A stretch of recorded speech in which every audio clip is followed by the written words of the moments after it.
sadar diri kita untuk tidak ada yang jalankan gitu loh. Berarti kan ada yang kuasa, ada yang menghidupi. Seperti itu.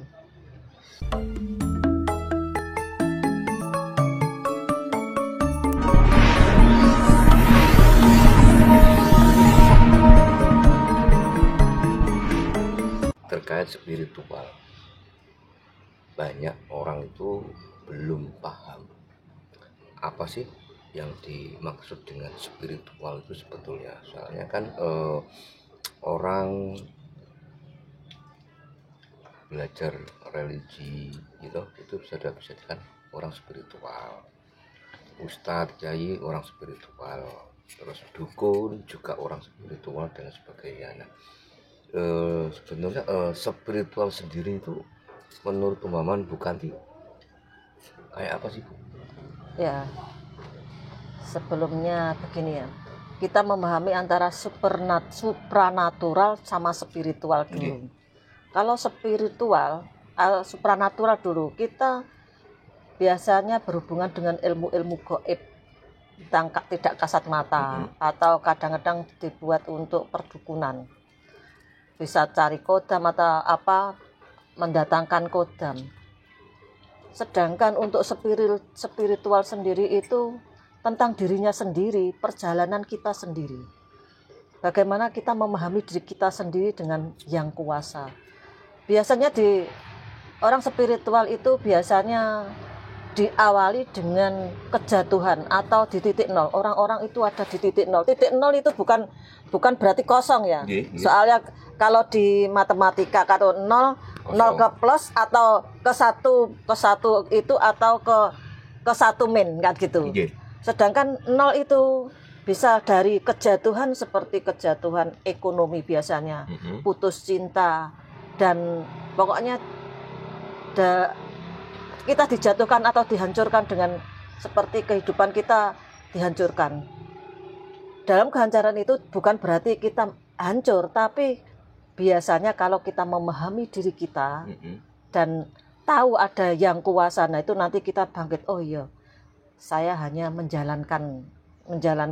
Kalau itu biasanya jatuh langsung kesadaran. Timbul dengan sendirinya. Ya, tidak semua orang.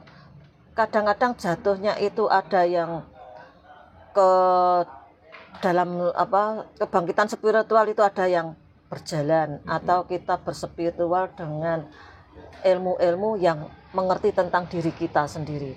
Tapi biasanya orang-orang spiritual itu tentang perjalanannya sendiri dan mengerti perjalanannya untuk mencari jati diri. Orang-orang spiritual itu bangkitnya itu dari titik nol untuk mencapai kesadaran. Seperti itu. Jadi intinya kita tanpa harus mencari seorang guru, bisa nggak manusia itu untuk mencapai spiritual sendiri? Nah, dalam perjalanan spiritual itu seperti ada panggilan jiwa, Mas.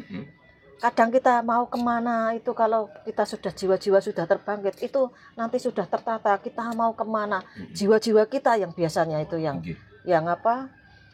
berjalan, kita sadar dulu bahwa semua tidak abadi. Nah, sadar itu abadian dari mana?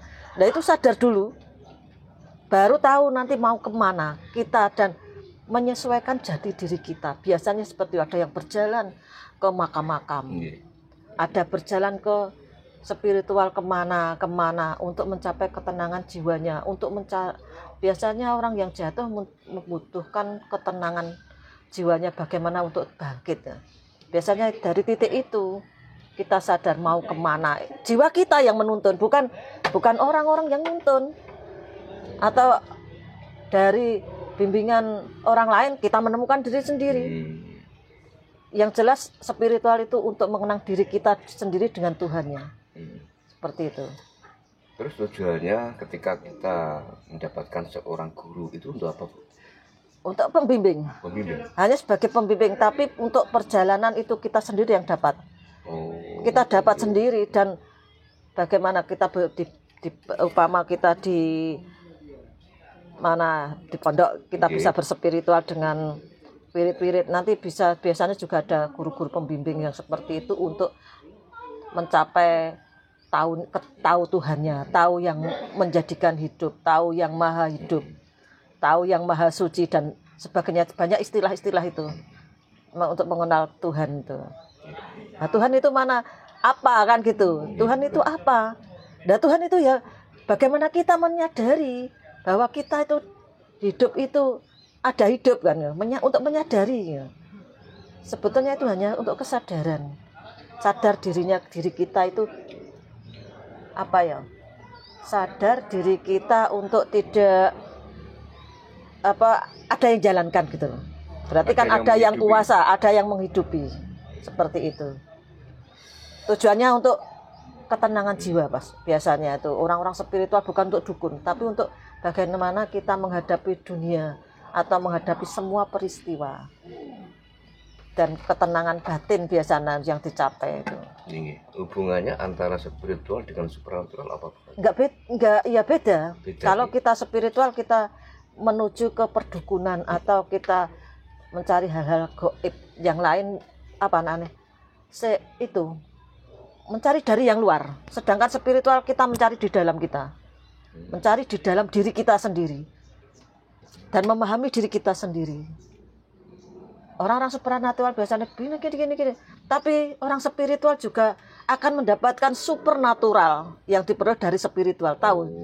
Dari sejatinya diri itu bisa tahu. Seperti kita bisa membaca baca tarot atau apa. Itu dari spiritual. Jadi intinya orang spiritual pasti bisa menjadi orang supernatural gitu. Tidak bisa, itu supernatural, bukan supernatural. Spiritual kan memasukkan diri kita dari luar. Tapi kalau kita diri kita sendiri yang tahu. Jadi bedanya super dengan supra ya. Nah, super dan supra.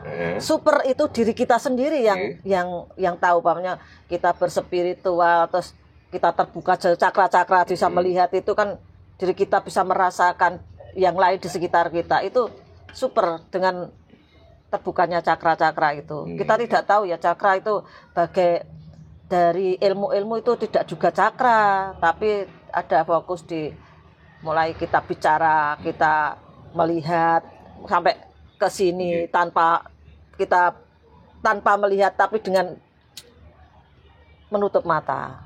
Itu biasanya dari diri kita sendiri. Tapi kalau dari supranatural biasanya kita harus membakar dupa atau kita harus pakai sasajen untuk mendatangkan sesuatu untuk membantu supranatural.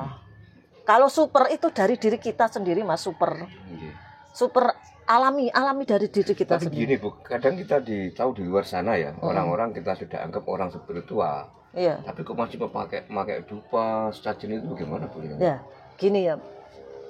Kita memahami tentang sesaji dan sebagainya pakai bunga-bunga. Nah, dari berbagai agama atau bagaimana kepercayaan itu kita memohon yang kuasa itu dengan bau-bau harum. Bau-bau harum itu bisa pakai wewanginan. Itu yang orang spiritual pakai dupa ya. Itu juga untuk konsentrasi untuk apa? Permohonan. Namanya kalau orang Jawa itu gondo sundul langit. Nah, bagaimana kita dapat gondo sundul langit itu? Kan kita bakar dupa atau kemenyan atau dupa atau wawanginan, bunga-bunga itu. Sebagai simbol-simbol untuk permintaan itu. Biasanya untuk orang-orang keyakinan itu ada simbol-simbol itu. Tapi orang supernatural kadang-kadang juga bahasa spiritual juga pakai dupa atau itu untuk dirinya sendiri, untuk ketenangan untuk menuduh diri kita sendiri juga ada. Kan berbagai macam pemahaman kan, Mas. Tergantung diri kita dan niat. Bu, tujuannya kita wewangian itu untuk apa, Bu? Nah, itu untuk sebagai semua agama memahami untuk kita bukan manusia, kita ada yang mencipta. Nah, untuk carane merayu yang kuasanya itu sebetulnya tidak hanya merayu, tapi untuk meyakinkan diri kita bahwa niat kita suci itu pakai bunga atau minyak-minyakan itu. Soalnya kan gini, Pakai dupa. terkait wewangian itu kan identik dengan makhluk-makhluk astral, Bu. Iya. Nah itu bagaimana? Enggak juga nek menurut saya. Berarti intinya Tuhan juga suka dengan wewangian intinya. Untuk niat suci kita, maka kita setidaknya memberi untuk memahami untuk sebuah niat gitu saja, Mas. Bahwa kita niat memohon itu sungguh-sungguh dengan hati yang suci. Bukan kok Tuhan suka wangian gitu. Enggak juga. Tuhan Tuhan itu kok tahu lah, walaupun kita tidak pakai winan gini ya. Orang sakti itu bagaimana sakti kan gitu. Sedangkan orang dulu cah angon disuuk cah angon itu mari. Sedangkan dia tidak hanya seorang angon. Nah, itu bagaimana kita menghawai Tuhan? Ya yakin kita. Nah, dengan keyakinan membakar dupa dengan niat suci, nah kan kita bisa manunggalnya diri kita bahwa kita mempunyai keinginan yang sungguh-sungguh gitu. Kalau dengan makhluk-makhluk yang lain, makhluk gaib, kita ada perjanjian, Mas. Kalau supranatural biasanya ada perjanjian dengan makhluk lain. Kita memberi sesajen dan sebagainya itu seperti perjanjian, ada perjanjian kok, dan tidak gratis kok kita meminta bantuan. Kalau untuk diri kita sendiri kan enggak lain. Kalau yang dari dalam diri kita sendiri lain. Kalau dari luar pasti ada perjanjian seperti itu. Tidak gratis kita minta bantuan bangsa gitu itu. Pasti ada gitu ya. Pasti ada. Tidak gratis pokoknya. Perjanjian seperti itu. Walaupun kadang hanya Mbah nek ngene niku. Nek nggane makhluk-makhluk hantu, tapi kita bilangnya seperti pasti tidak gratis. Wah, itu bancaan atau apa itu tidak. Itulah perbedaannya supernatural dan supranatural itu. Supernatural kali supranatural. Super dari diri kita sendiri, kelebihan dari diri kita sendiri. Jadi, dengan terbukanya astral. Di hasilnya dari berspiritual itu nanti bisa menjadi supernatural. Bukan supranatural. Bukan supranatural. Kalau kita belajar supranatural belum tentu dapat supernatural. Iya. Oh iya. Ada seperti itu.